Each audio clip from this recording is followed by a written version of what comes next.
আসসালামু আলাইকুম। আমি ইলমা ইয়াসমিন। আমি আজকে আপনাদের তৈরি করে দেখাবো আলু পাকোড়া। আলু পাকোড়া তৈরি করতে যে যে উপকরণ লাগবে এখন আমি আপনাদের দেখাবো।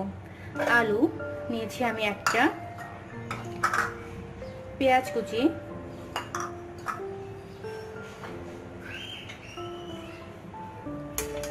এক চামচ কাঁচামরিচ কুচি, এক চামচ ধনিয়া পাতা কুচি,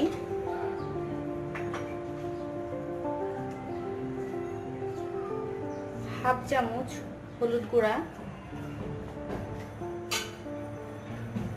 হাফ চামচ মরিচ গুঁড়া,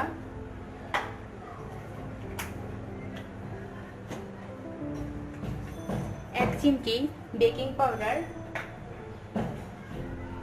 আর স্বাদের জন্য লবণ। আর আমি হাফ কাপ বেসন নিয়েছি। এখন এটাকে ভালোভাবে মিক্সড করব। আমি একটি প্যানে তেল গরম করতে দিয়েছিলাম, আমার তেল গরম হয়ে গেছে। এখন আমি আলু পাকোড়া তৈরি করব। এভাবে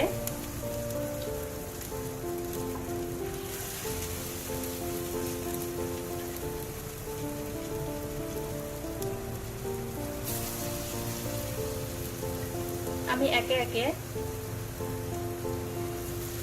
বাকিগুলো দিয়ে দিব।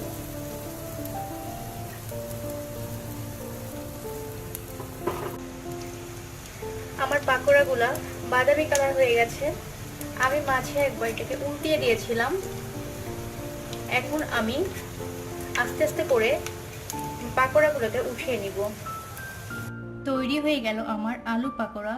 আমার আজকের রেসিপি যদি আপনাদের ভালো লাগে তাহলে কমেন্টস করে জানাতে ভুলবেন না এবং আমার চ্যানেলটিকে সাবস্ক্রাইব করবেন। আল্লাহ হাফেজ।